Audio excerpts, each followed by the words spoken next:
Hi and welcome to Catholic Unscripted number 6. I'm Katherine Bennett. I'm Mark Lambert. And I'm Gavin I. So there's a lot of things that have come to our attention this week, isn't there? First of all, we've got the continuation of the synodal process from 2023 to 2024. There's been an appointment by Pope Francis to the Pontifical Academy for Life of Dr. Mariana Mazzucato, who is, as far as I can tell, a pro-abortion atheist. And also, Gavin, you've written about this, the exclusion zone around an abortion clinic in Bournemouth, where prayer and the sprinkling of holy water is forbidden. And there's a thread that runs through all of these, isn't there, Mark? So maybe if you want to start by telling us what that is. Yeah, well, I think it relates to the way that we understand democracy, especially in terms of the fact that we don't really seek democracy from the church, we seek revelation. And yet it seems that the church is trying to impose some form of democracy on us. With the Synod of Synodality, it's like they're going to keep asking us the same question until they get the answers that they want. So no one took part in the first phase, so they're going to keep pushing forward until, you know, one of the interesting things about it was that Pope Francis actually said before the consultation process that it would be a tragedy if we didn't get decent numbers of people responding, and decent numbers of people haven't responded. But he doesn't seem daunted. He's just going to extend it. And I think what worries me is that this is actually what the whole thing was about from the beginning, and that is to change the way that the church works, you know, into this, like this, the idea of synodality, which we don't, it's not a term that's anywhere in the Vatican II documents. It's not anything that we're familiar with. You know, any of us who studied theology, I was chatting to some really clever friends in the week and saying, is it just me? Have I missed this somewhere in you know, church teaching? But it's just a new thing that they've made up. And it seems to, what they seem to mean is that they're going to make it basically a copy of the way that the Church of England is run, which is that instead of us basing our faith on divine revelation, on scripture and tradition and the magisterium, that we're going to have regular meetings and decide, you know, in the words of Cardinal Grech, we're going to discern what the Holy Spirit is, at what direction the Holy Spirit is asking us to go. And, you know, he's actually said that could be something completely new outside of the documents of Vatican II, or, you know, it could be a break with everything that's gone before. It doesn't seem to matter. And the way that they seem to want to enact, I mean, the way they want to enact it is by breaking away from everything we know and believe in as Catholics, and sort of establishing this church which is just based on people getting together and deciding what they're going to do next. And I think this is what Cardinal Muller said in his interview, when he said that this is absolutely a disaster. You know, that this is a really dangerous time for the church. He said it was a hostile takeover. Can I tell you a bit what happened to the Church of England? Because it's you know, this is, as Mark said, this is the route that people are going through. First of all, many people have said that Catholics are not very well catechized today. So by asking the laity what they think, you're asking people who have been more shaped by secularism than they have by the faith. Well, that's a really quite problematic thing to do. In Anglican terms, there is no catechism, there is no shaping. And when you ask the laity what they thought about church affairs, they brought to the questions all their political prejudices, particularly from the left, mainly from the left, because there was a kind of political uniformity. I think there was only one bishop in the whole of the Church of England who was not profoundly against Brexit. And so there was a kind of self-selecting, leftish, secularish culture in the Church of England. And when you ask questions about the way in which decisions were made, people quite clearly, epistemologically, bringing their political worldviews and saying, well, the church must conform to what I think are the right values that I've developed politically. There was no sense of an awareness of what tradition had done. And of course, everyone chose their own favorite bits of the Bible to justify their political preferences. But it seems to me that synodality is replicating exactly this. And the one moment when the church can act as an antidote to secularism by saying, here is revelation, this is what we've been given. You need to test the way in which you manage human affairs by what God wants. That's the one point where it seems now that the church is giving up on that. And in a way that, as you quite rightly earlier on, Mark said, mirrors antithetically what democracy is doing.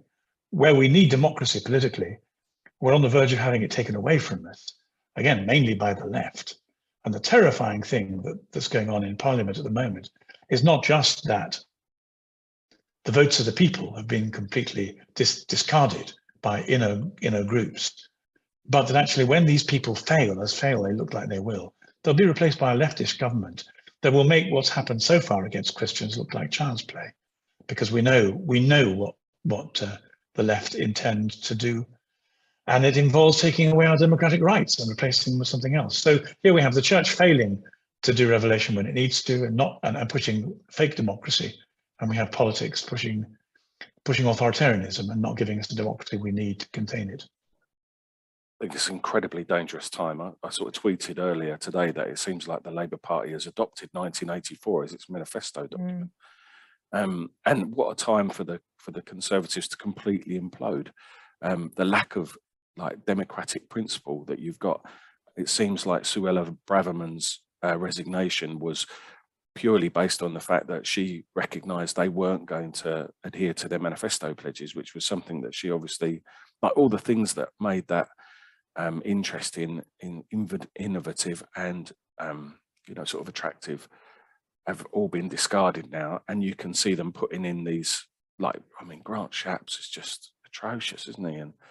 And you kind of think it's the same middlemen being put into power again now. This homogenous sort of quasi, it's not conservative in any way, sense or form. It seems to be sort of more liberal Democrat than anything else. And from the left's point of view, completely informed by this woke sort of identity politics, which is, as we've sort of discussed before about Caroline Farrow's experiences, what it ends up being is the thought police. What you've got the opposite of what should be happening. We just need a switch around, because in government, what you have is the people have spoken. They've said what they want. They want tighter controls on migration. They want the police to do their job properly and to prevent robberies, burglaries, and not to waste their time standing around watching climate protesters on the street. That's what they want, but they're being prevented from having what they want by those who think they know better. And in the church, we have those who know better, because Christ gave us his will for his church, for his people, and all we're meant to do is guard it. And we have the opposite. We have the church saying we want to go to the will of the people. That's the very place, that's where we shouldn't be asking, not navel gazing and listening to the people, because Jesus told us, this is what I want you to go forth, not to sit around and discuss. It's a bit like in schools in the sort of early 2000s. There was early to mid 2000s, there was a real push for pupil councils. Let's get the kids more involved in their education. And the kids get more involved in their education. That's great. What do we want? We want girls to wear trousers. We want to do double drama and less maths. And suddenly you have all these teachers biting their nails thinking, oh no, what are we going to do? We've asked them for their opinion, but we know, because we know best, that they need to do maths and that they should wear this and that their hair should be like this. And now it's all falling apart because you've given the pupils too much voice. And so it's hard for you to establish your rules. And when there's no rules, then there's chaos. So the church has the authority of Christ, and it should be just focused on that, as someone wrote this week in I don't know his name, actually, you'll know, Mark. I can't even remember the publication. Rather than considering ways for Holy Church to bring the fire of her divine teachings to a wheezing culture, drawing its last breath, it chooses the exhausted psychobabble of the transgressive 70s. So it's all mixed up. It's not as it should be. I love that. A great phrase. Can I talk about Bournemouth a little bit? Just because it really hugely on my mind, and I think it affects everybody. So perhaps as a preamble to it, we should say that when we talk about left and right, we're not really talking politically in the terms that we've been used to when I grew up with, where essentially it was a difference between different kinds of economic policy. We're really talking about democracy and anti-democracy. So what the right remains democratic, but the left has chosen to become anti-democratic. And those are the political terms we're talking in at the moment. The difficulty with this thing in Bournemouth is that it's a moment when 400 years of history suddenly stopped dead. I was delighted to become a Catholic, and on becoming a Catholic, I was astonished the propaganda that the state had used against Catholicism. And although very often the martyrdoms of Elizabeth and Mary were contrasted, Mary was there for 5 or 6 years. Under Elizabeth's reign, there was a perpetual and completely draconian propaganda campaign against the Mass. Extraordinary that the Mass itself should have been so dangerous to the state. And so in the last 400 years, things have got slightly better. And indeed, I think that Catholicism is one of the few, perhaps the only agency that's capable of resisting this anti-theist attack from the left. But suddenly Catholicism, for the first time since Elizabeth I, has been outlawed. Okay, so it's been outlawed specifically in order to give pregnant women some kind of protection against being harassed. And one can be sympathetic with that, except that as so often, the presentation, the presenting reasons are not the real reasons. So women are not being had to go to abortion clinics. What you have is Catholics praying for the lives of people who are about to have their lives taken away from them. And, clearly there are going to be... I think it's important that we point out absolutely. God, Mark, explain that. Well, just, there are lots of people who have been helped, who are going out of crisis. They're in a crisis point and they go to the abortion centre looking for help. And that there are lots of examples that I'm personally aware of where people have been given the option to not have to go through that trauma. And the people who do it are extraordinarily brave and compassionate and empathic. The accusations levelled at them about harassment and, it's just, I've never seen an example of it. I'm just totally unaware of anything like that going on. Wait, go on. But in order to stop this help being given, and perhaps a life being preserved, a baby being given up for adoption to parents who are desperate, who are infertile themselves and are desperate to have a child. I mean, my understanding is that for people who have fertility issues, and increasingly one of the things feminism has done for women is to force them to work in the marketplace under an economic burden that then means that when they want to have children, they find it increasingly difficult. The one time when you might be able to solve that through adoption, once again, the secular state is attacking in this draconian way. But it was a sign, the nonsense in this signage, the idea that you couldn't spill holy water on the ground. What council employee is going to be able to tell the difference between holy water and non-holy water? What council employee is going to tell whether you're praying or not? What is this thought police stuff? I mean, the ludicrousness is proportionate to its evil, to its danger. And it's trying to portray us as radicals as well, isn't it? Yeah. Yes. The rhetoric is that they're trying to say, oh, look at these lunatics, these unreasonable people who are trying to stop women from accessing healthcare. And that I just don't recognise that narrative at all. And that's why language is so important. You talk about accessing healthcare. It's always presented as healthcare. I think it was the guy from Babylon B, Seth Dillon, on Matt Fradd, who said, no, it wasn't Matt Fradd, I can't remember. He said, what was Seth Rogen. He was on Seth Rogen, wasn't he? Oh, Joe Rogan. Yeah, Joe Rogan. That's it, yeah. He said abortion is healthcare like rape is making love. The language matters. The language really matters. And that's why often that's the point of access, is into the language. So let's call it healthcare. And it's interesting because when I teach about abortion, the young people start by saying, well, what is abortion? And often they'll start by saying, well, it's abortion is when a woman is so poor or in such a difficult situation that she can't keep her baby. And it's like, well, what does that mean? She can't keep her baby. What's happening? So the thought about what's actually happening, it isn't in the mix. It's all just about the poor woman who we've said already, of course, is in crisis and needs support and love and care, and perhaps not enough's being done. But the answer is not to end the life of another human being, because that's what it is.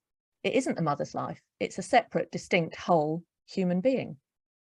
Without patronising our audience too much, I wondered if we might have a little discussion about the principles that you articulated a little bit earlier there, Gavin, about the left and the right. When we talk about the left and the right, what we're really talking about from a Catholic point of view is the principle of subsidiarity, isn't it? It's the idea that people should be, the difference between big government, dictating. So you give all your wealth to the government and the government decides what's right and wrong for you.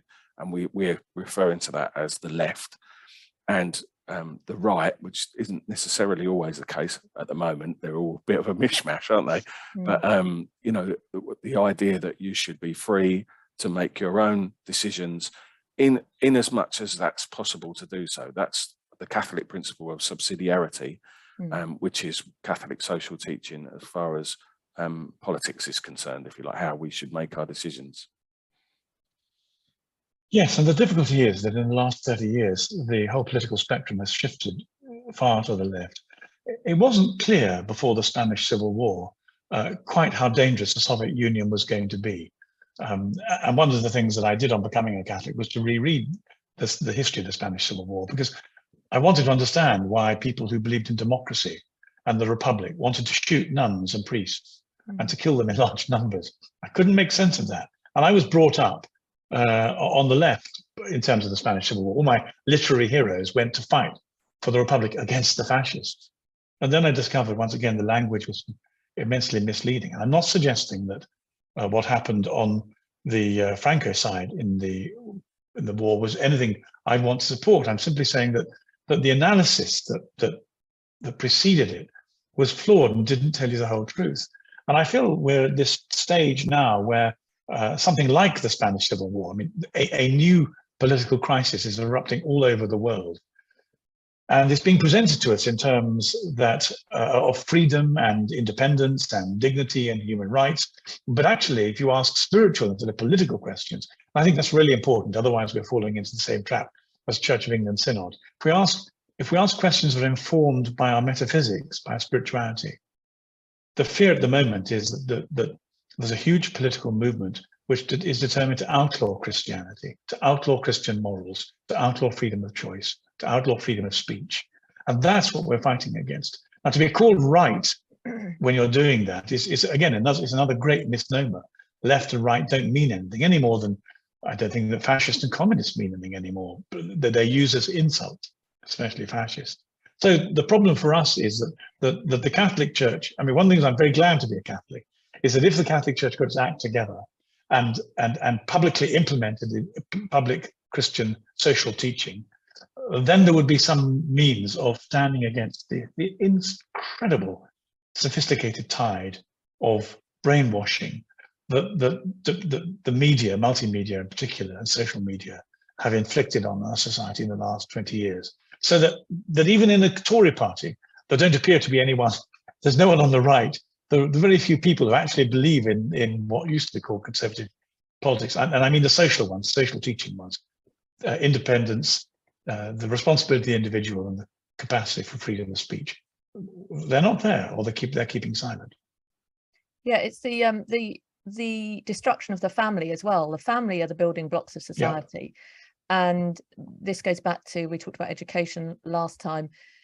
So the more government take control of our children's education, take more money out of our pockets, spend it how they think best, the less choice there is for parents, for families, as you say, subsidiarity, Mark, that keeping it in this smaller scale so that we can best judge what is best for our families, for our children. And that's being taken away.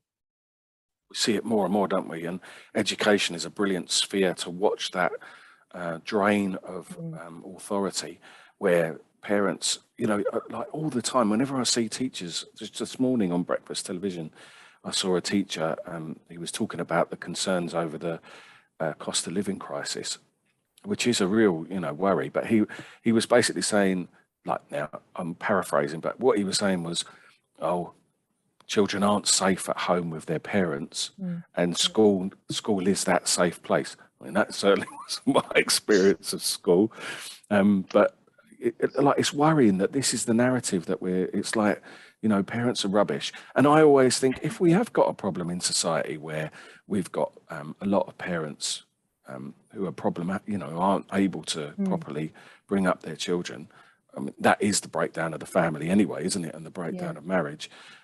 Then, you know, we should be empowering parents rather than schools. You know, we should be helping families and finding ways to support them in bringing up their children. Again, this should be the work of the church. This is, but the bishops are talking about climate change and where the embassy is in Jerusalem and all, like it's really interesting to see the things, the things that the flags that they decide to hoist. They're very vocal when they want to be on some points, but we said last time, this fight against abortion should be at the absolute forefront of everything that's going on in the Bishops' Conference, I think, at the moment. And I just can't believe that they are silent.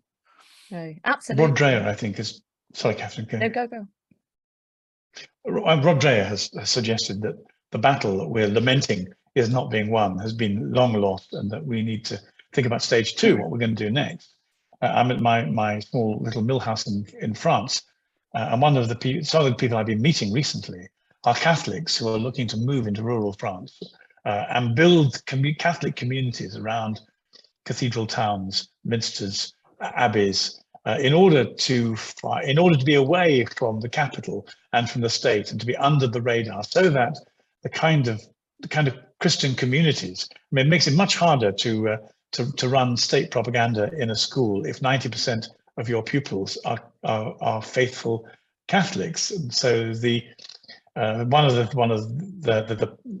strategies is to try and to rebuild Christian communities away from the center of influence, where to some extent parents and the church can begin to be given the proper responsibilities that they ask for. Well, I was astonished to discover this is being thought about amongst Catholic communities in France.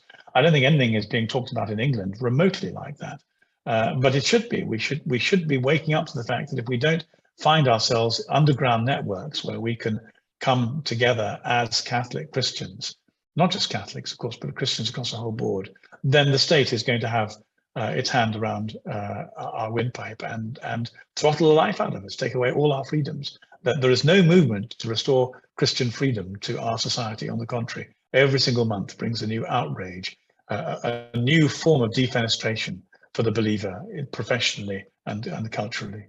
It's the blindness as well to what's happening, because you have a problem, you see a problem, and then you try and cure it with the same formula, the same medicine that caused the problem in the first place. And how that isn't more obvious, I don't know. You look at a concern about women not being safe on the streets. So what we need to do is provide more sex education. We've got high rates of abortion and STIs. We need more sex education. There's no stopping to think, has the strategies that we've used before worked? No, maybe we should scrap them. Because what's really going to help young men to grow up and to know how to respect a woman is looking at the model of Christ, who sacrificed himself. Husbands, love your wives as Christ loves the church. How did Christ love the church? He gave himself completely and utterly and emptied himself for love of the church, for love of his people. He didn't self-indulge. He didn't give in to every whim.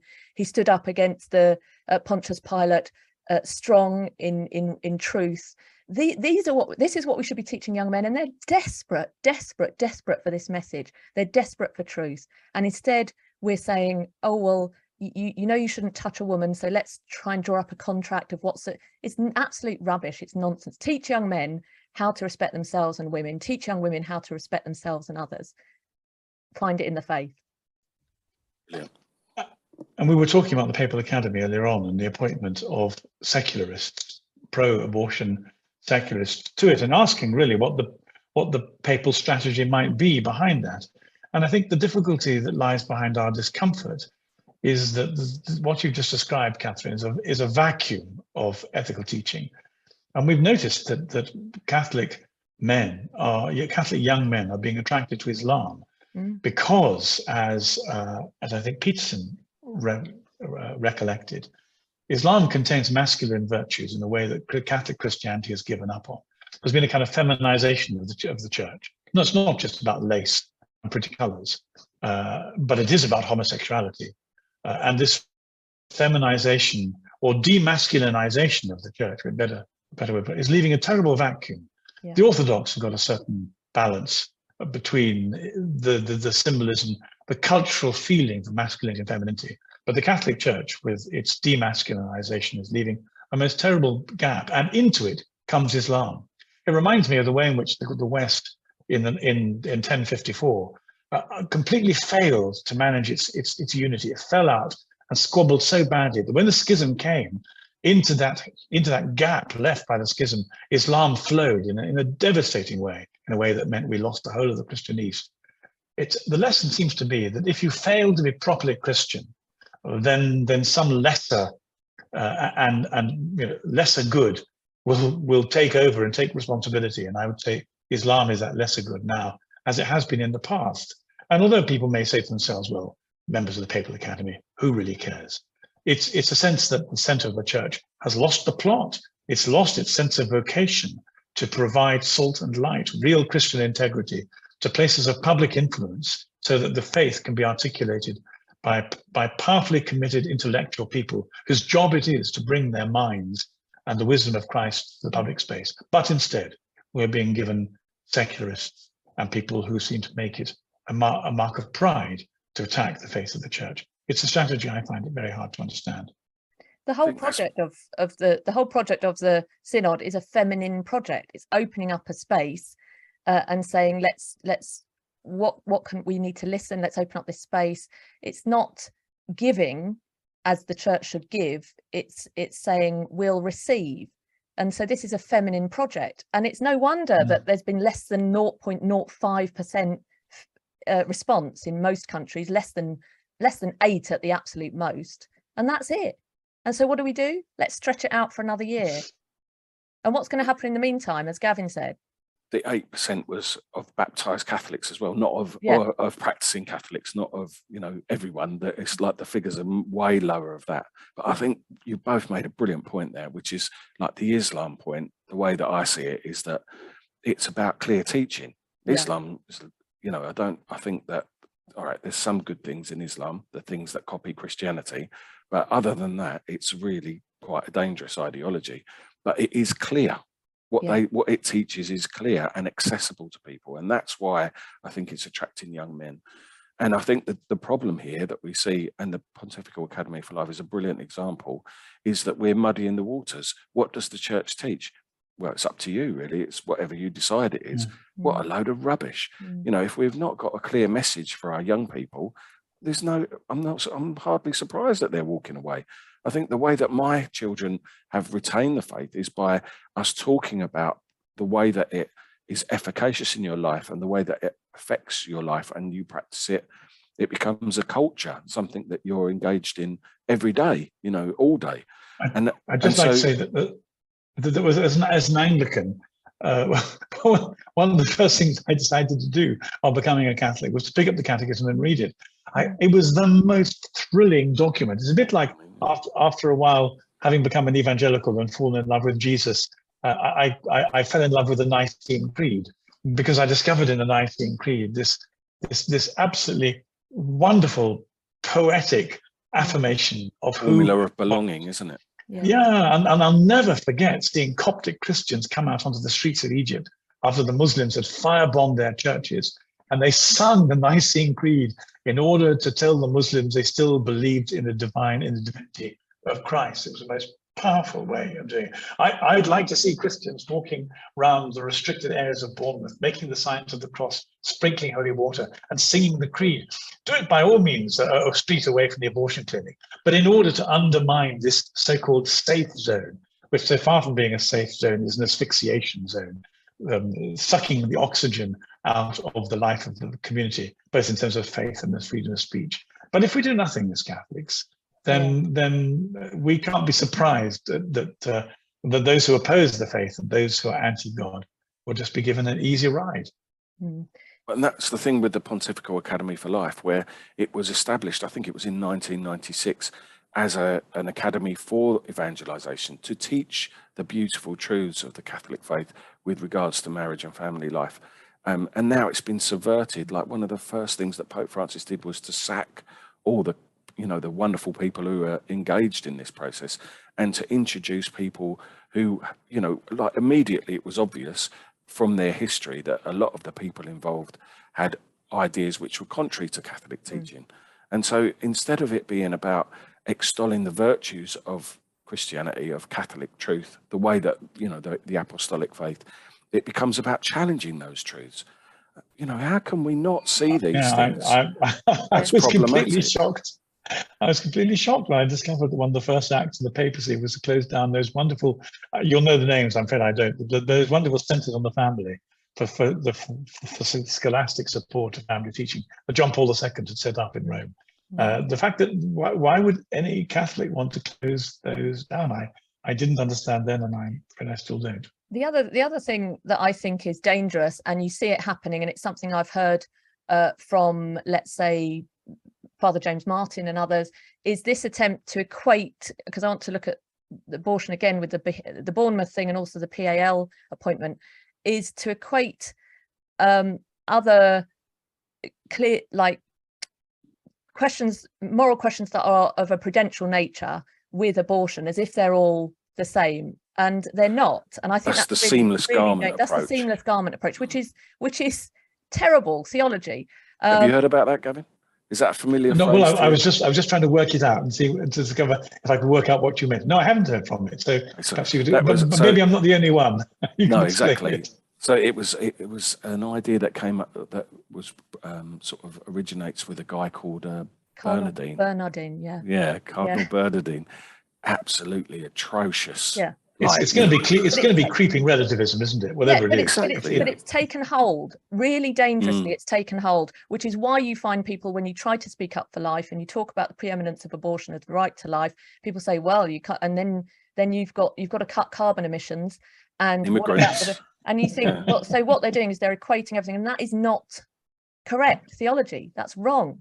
There is in the teachings of the church, there's a certain ordering or hierarchy of truths. Now, that's not to say that some things are true and some aren't, but that some things are, there is scope for prudential judgment, but with some there simply are not. And this is the absolute that we're talking about, that you said may be appealing in Islam, and it certainly is, that we have. This is the frustrating thing, is we have it. We have it. It's like when we turn to Black Lives Matter and things like this to deal with racism. Look at the beautiful, rich history of our church teaching. It's there. It's been there for centuries. We just have to look at it. So I think this is the veil that's been pulled over people's eyes as well, is this inability to talk about the preeminence of the right to life and to defend life and to protect the unborn, because we think, well, you know, everything else is just on a par. Sorry, Mark. No, well, you're exactly. I mean, you're on fire today, Katherine. I have to say that's exactly it, and that is what you've seen in the recent meetings of the US Bishops' Conference, where you've had McElroy. So this awful Bishop McElroy, who's another one who was promoted. I think we spoke about it on another episode, and he was a suffragan bishop who was promoted above the Archbishop to Cardinal by Pope Francis. And these are guys who've been arguing for this seamless garment. And basically the way their argument takes place is within the format of the Bishops' Conference, they're standing up and arguing against the preeminence of, you know, these clear moral evils, you know, and that's what Veritatis Splendor is about. That it's that, like the Bernard Haring, the fundamental option, these ideas that, you know, everything's, you know, all evil is like, it's all the same. Immigration, you know, climate change, all these things are all part of the same thing, and we can't focus on one thing or another. I mean, it just makes everything a big mush, and you can't, it just becomes meaningless. And if you can indulge me for a moment, I want to turn to the words of Father Jeffrey Kirby. He's a fantastic priest in the US who says about the classic seamless garment theory is contrary to the Catholic moral tradition. And he says, quote, "Many liberal theologians today rely on the busyness, the emotive reactions, and the flawed catechetical formation of the people in the pews. As such, they create catchy phrases or illogical comparisons and pass them off as wisdom and counsel. They offend the minds and consciousness of believers and people of goodwill by throwing such intellectual bread and circuses into the mix. And then they enjoy their influence, popularity, and supposed status as experts on social issues. Such an approach is a violation of the truth and of the sacred trust given to the ordained and to those trained in theology." And just from Pope John Paul II, if you want equal justice for all and true freedom and lasting peace, then defend life. All the great causes that are yours today will have meaning only to the extent that you guarantee the right to life and protest the human person. This is a preeminent issue. It's absolutely crucial that we don't just bung it in the mix with everything else. You know, Gavin, you were saying about how brilliant the catechism is. Go to the catechism of the Catholic Church. I think it's paragraph 1776, the morality of human acts. It's absolutely brilliant. You know, where it lays out that you've got, you know, you've got acts, you've got circumstances, and you've got consequences, and the way that we make decisions, you know, through Romans 10 is absolutely brilliant teaching, you know. And that's what I still don't understand why, you know, the Synod on Synodality, who's heard anything about Mary or Jesus, or, you know, I've heard lots about discernment and salvation together and dialogue and all this stuff, and, you know, we should give LGBT. We should give JP2 the last word, I think, in case we tax the patience of our listeners. But I'm reminded too, the Catechism can contain wonderful injunction to the laity to hold bishops and popes to account if they find that their leaders are not keeping faith with the Catholic tradition. So in case people think that we are being unnecessarily critical or destructive, it's in order to fulfill that part of the Catechism that invites the laity to take responsibility to preserve the teaching of the Church, should they find that those who were given that responsibility are not fulfilling it. Absolutely right. And on that note, I'm going to go and listen to my children about what they want for dinner. And sweets. If it's spaghetti hoops and sweets, well, so be it. Who am I to judge? Okay. Brilliant. Goodbye. Thanks so much for watching and for listening, and we hope you'll join us again soon. I'm Katherine Bennett. I'm Mark Lambert. I'm Gavin I. Thank you for your patience and for your prayers.